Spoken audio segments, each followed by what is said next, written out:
my dear ones. Here we are beginning a new season, a new experience, going into a fall, an autumn, a harvest of all kinds of great good if we decided, if we intended, if we make it so. And that's what I'm knowing for each and every one of us. You know, when you go away, and especially if you're going away on a vacation, or you're doing what I did this time, a cruise. It's only my second cruise that I've ever taken. There's always that sense of excitement, that sense of adventure, that sense of something new and different is going to happen, and I'm going to be open to new experiences. I'm open to new experiences because I'm on vacation, and for heaven's sake, I'm going on a cruise, and who knows what that's going to be like or where that will take me. Well, I've had an amazing summer, and it was all wonderful, wonderful, wonderful. I sat in the quietness of my living room months ago and drew up an agenda for what the cruise would be like as far as, you know, going on exploring places when you land, when you drop anchor and you're on shore. And of course, when you're in that moment, you're not thinking of anything only, that would be a great thing to see, that would be a great thing to see, that would be a great thing to see. So I had scheduled something every single day of the cruise. That meant I had to be at 8 o'clock off the ship and ready to go. It was exhausting. It was exhausting. You know, cruise ship, quiet sea, rest, relaxation. Didn't get to see much of that, but it was great. It was great. It was great. And that we did have a day of sailing, and that was wonderful. But everywhere I went, I was open. I had an energy and an attitude that was open to experiencing things in a new and grand and great good way, something new and something different. And I did. And I've been to wonderful places. I've had wonderful experiences. And I'll share more of that at another time. Maybe we'll have a fireside chat one Monday night or some night and show you some slides and share that with you if you would like that. I mean, some people like that, but if you would like that, I'd be happy to do that. But on the way home, I was thinking, it's been good, it's been grand, it's been glorious, but everything of newness and wonder and awe and grandeur that I did experience was just part of the new and the greatness and the grandness that I experience here with you every single time we gather. I got it clear, there is no difference. This is just as exciting being here with you. This is just as filled with that sense of, what are we going to do that's new together? What kind of a great adventure are we going to have? How is our team going to be this year? Let's be a champion. And I always think of the year starting in September, the academic year. That's how it is. I've always been in the schoolroom all my life. So the academic year begins for me in September. And I'm thinking, let us be a champion team. And together, let's play ball in a way that we've never played it before. And score in a way that we've never scored before. And have a fantastic, exciting time in a way that we never have had before. And let that be the intention that we're setting here today as we look at this thing called intention. Why not? The greatest game and adventure of all is every single day of your life and mine. Every single minute of it, every single moment of it, the good, the bad, the indifferent, wherever it is, can be the adventure that we always think we'd like our lives to be. But they are that already. They were that the moment we came into form, into this life, into this world, and as a gift to life and as a gift to world to be all that we can be. And what better game can you and I play than the game of being the best of ourselves and bringing ourselves up into that energy that knows I'm here as a blessing. I'm here to be the good that I am here, not to do good, but to be the good that I already am. And when I'm being the good that I already am, I'm doing good. I'm good in action. That's just how it is. And I got really excited. I got more excited than I got excited about going away on the cruise and blah, blah, blah, blah, blah. Because here's where our real family is, and here's where our real power is, and here's where we have energies that come together to combine together for the greater good of all. And in doing that, we find greater good happening in our own lives. And for some reason or another, we are the family that we chose ourselves to be together here. You know, we cannot do anything about the families that we were born into. There are families, that's how it is, that's just family. And they'll always have that special place with us. But you and I have chosen to create a family for ourselves, a spiritual family for ourselves. And that's amazing. We have chosen to come together as a family, to be a family, and as a result of that combined energy, to make a big, huge difference in our own lives and in the lives of the whole planet and universe and all of creation. When that intention is set, I get very jazzed. I have to say I'm very excited about it. And it doesn't matter about how we were before at all, right up until this minute. Right this minute now, you and I can be a brand new creation. That can be our intention, to be a brand new creation. Clean page, clean new book, and we can write whatever we want to write into those clean pages. And the past cannot stop us. The past cannot block us. And anything we've done in the past that we consider to be shameful or horrible or awful or bad or dreadful or whatever all of that is, that nonsense has to go for you and for me to be in this new adventure and set the new intention for ourselves to realize life at a very high level of awareness and energy and so on and so forth. But here's the thing about intention. We've always understood intention from the psychological point of view, meaning that it is a strong drive, it's a strong urge, it's a strong aim to accomplish something that we want to accomplish. And it's a driven thing from that sense of will and push and shove and so on. And that's one definition of it. But as that wonderful man, Dr. Wayne Dyer, stated, he embraced that for many years in his life. And then when he more fully and consciously connected with his source, and the more he became in that deeper relationship with his source, the source of all life, he realized, no, intention is something very much more than that. Intention is a spiritual thing. It's a metaphysical thing. What intention is, it's a power, it's a force, it's an energy that pushes us into creation. Creation, it's all about creation. It's that power and force of creation, and it's filled.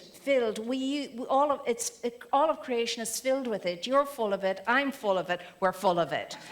We really are full of it, and we want to be full of it, and we want to know we're full of it, and we want to remind each other you're full of it.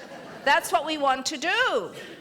And that power and that force is that infinite potential that happens to come into being the instant you're conceived. The instant you're conceived, that power, that potential is filling you. That intention, because you and I came out of the intention of the divine. The divine had the intention to know itself, to be itself, to experience itself, to express itself as you in form. As you inform, is the only reason why any of us are here. Because Spirit had the intention to experience itself in form as you and as me. And gave us the ability to express ourselves magnificently because of from whence we came.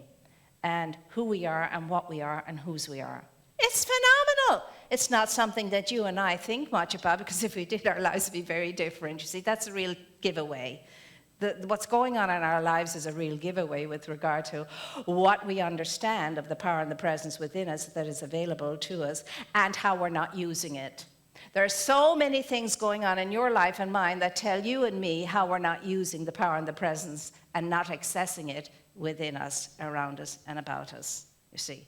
Because if we were interconnected in a conscious way, everything would be smooth sailing. It wouldn't mean that we wouldn't have a pain or an ache, we wouldn't have a challenge, we wouldn't have something come up that we wouldn't like coming up, but it would. But we would know how to move through it, sail through it gracefully, come through it, the better for having gone through it and finding the good that was in it and never being perturbed by anything that might cross our path. What a beautiful way to live. Now, you and I know our lives are not like that. Our lives are full of all kinds of challenges and irritations and nonsense and so on and so forth. And we do the best that we can do with that. Why? Because we're depending upon our human selves, our ego selves. Now, intention was the one thing that gripped Dr. Dyer very much when he came across this one line in one of Carlos Castaneda's books. And it was a time when he was getting ready to go for a procedure.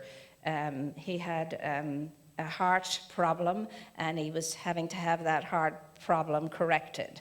And he was just getting ready for that procedure when he came across the line. And the line said that intent is a power, it's a force in the universe. And sorcerers, those who live off of source, beckon. And when they beckon, intent comes and prepares a path for attainment. And sorcerers always accomplish what they set out to do. I love that new modern definition of sorcerers. A sorcerer is one who lives off of source. Lives in source, from source, of source. And he wrote it down, and he put it in his pocket, and he took it with him into the medical procedure. And from that day on, he never lived a moment of his life without having some kind of reference to intention. Intention showed up, he said, in every aspect of his life. In all the incidences in his life, in the books that came his way, in the situations that happened, in the synergy of life, in the serendipity of life, and so on, all came out of intention. And he began to take intention very, very, very, very seriously, very seriously. So the question for you and for me this day and for the rest of our days is, how intentional am I? What am I intending? Do I have an intent? Is my intent clear? Is my intent really that which is conscious, deliberate, and moving in the direction towards some good that I am choosing to realize, to experience, and to achieve?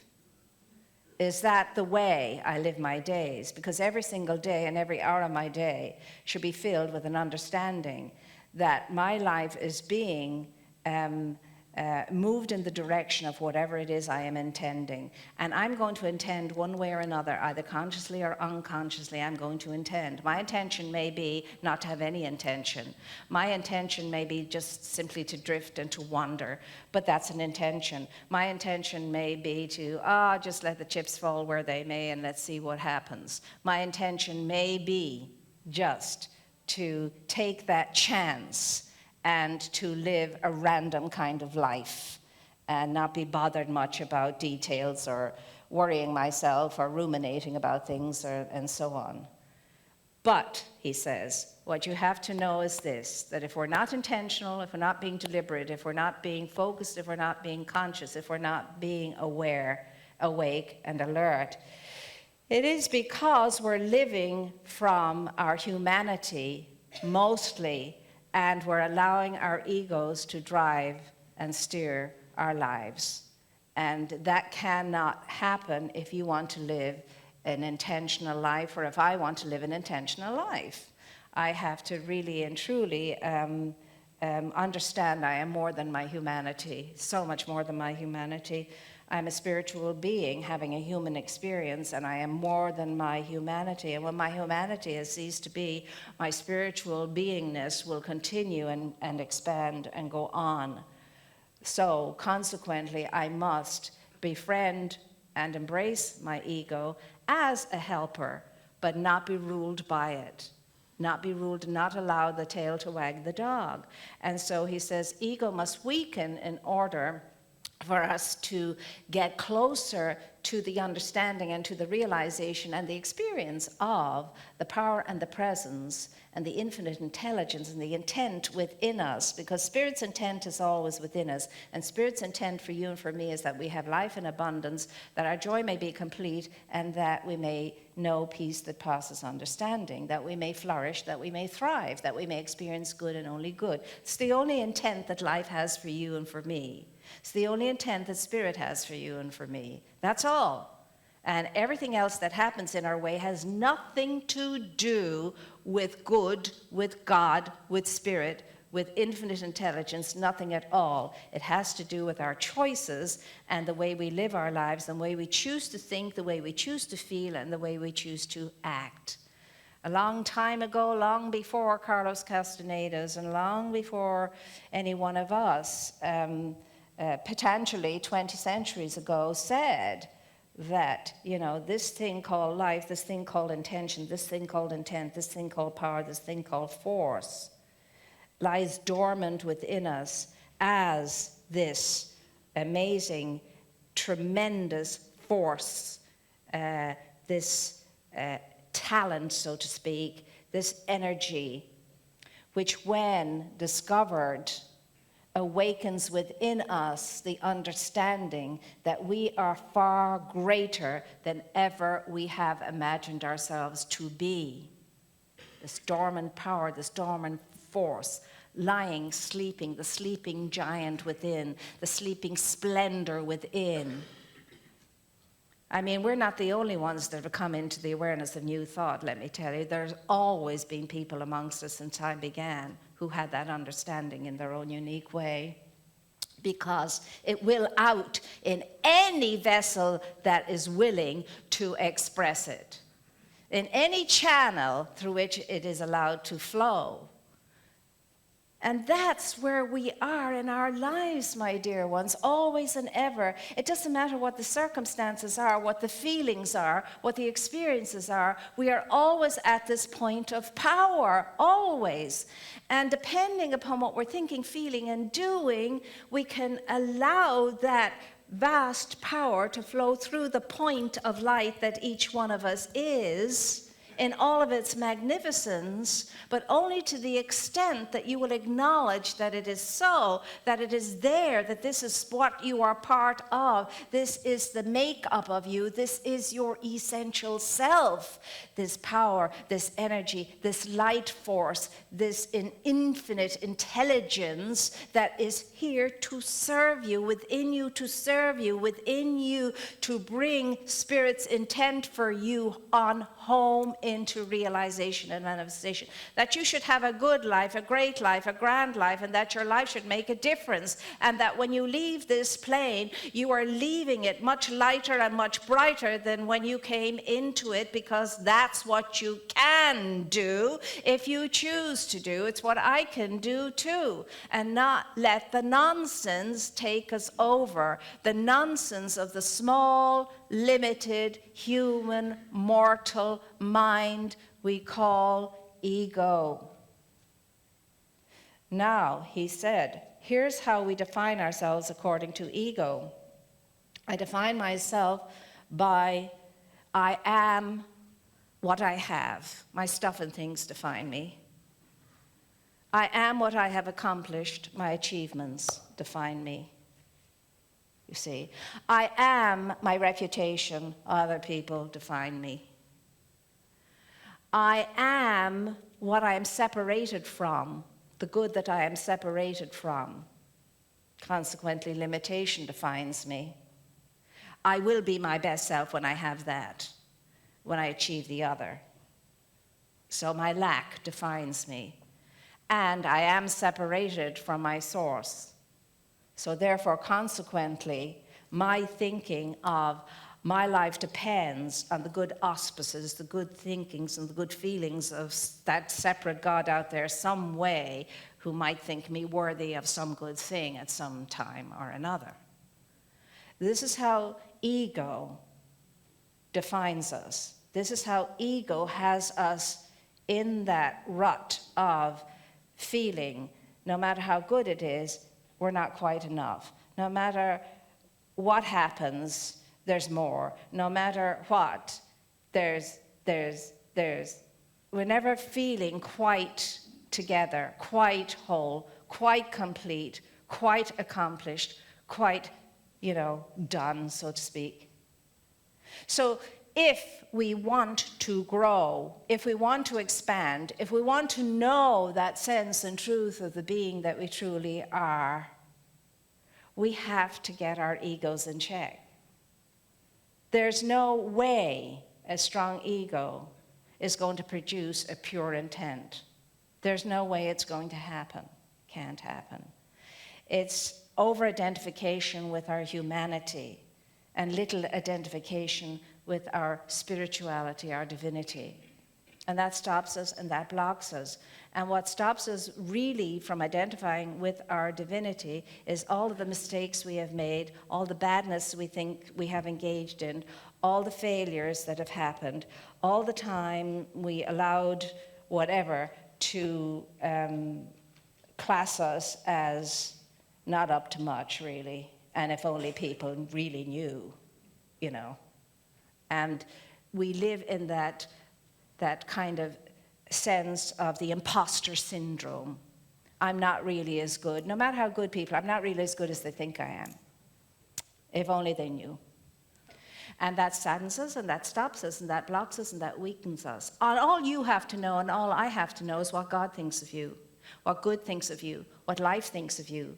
You and I have to pull ourselves up to understanding and seeing ourselves and identifying ourselves as our source does, as the beloved in whom source is well pleased, as that which is the beauty and the grace of my essence, as that which can be as I am, magnificent, as that which is a unique and phenomenal creation, a priceless work of art. That's the only picture spirit, your source, your creator, has of you. No other picture does source have of you. All the nonsense is your own pictures that you and I have been creating in the dark room, developing in the dark room of our minds. And see, it's not a question of if it's out of sight, it's out of mind. It's a question of, if it's out of mind, it's out of sight. So you have to stop thinking of yourself or anyone else's self or anything in life as less than. And see, we sang it, you are the face of God this morning. You are the face of God. Well, all of life is the face of God. And God shows up with many faces. The one has many aspects. So the one has many faces. And that's what I love about India. You go there and you see all kinds of machinations when it comes to their depictions of God. I mean, all form, shapes, makes, and things. Things holy and unholy, as we would describe them, all depicted as God. Because God is in the midst of us. And where God is totally and fully present in whatever, in whoever, in however. Fully and totally present. Not recognizable, of course, but fully and totally present. So our intention for ourselves can bring us up out of the doldrums of all the descriptions we have put upon ourselves and allowed others to put upon ourselves, and all of those feelings of not enoughness in whatever way. I've never yet met somebody who wasn't satisfied with something or another in their lives, dissatisfied rather, no matter how well off they were. And yet, we don't have to be like that. You are the son and the daughter of the Most High, the Almighty, entitled to your inheritance as that sovereign that you are. But it's up to you to find the keys into that kingdom that is your inheritance. And the first key is watch your thinking, watch your feeling, and if you do, your actions will be wonderful. If you monitor your thinking and you monitor your feeling, and I do too, then we will behave ourselves admirably, and we will be the good that we are meant to be in this world. There's not a bother on you, as my mother would say, child. There's not a bother on you, child. Don't be complaining. There's not a bother on you, child.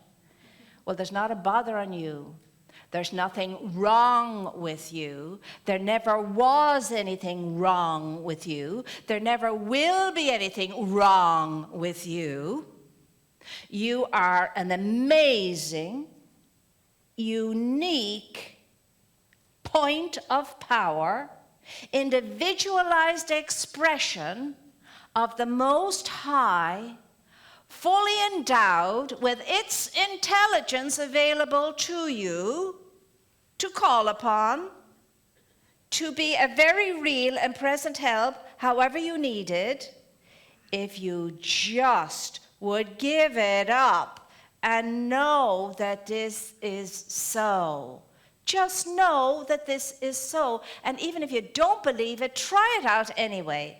And very often, whether you think it, feel it, believe it or not, you must state the truth, the truth, the truth, the truth. Because whether you think it, feel it, believe it or not, the truth is always the truth, and it remains the same every moment of your life. Every breath you breathe, the truth is the truth is the truth. And it's in you, it is you, it's as you, and it's amazing.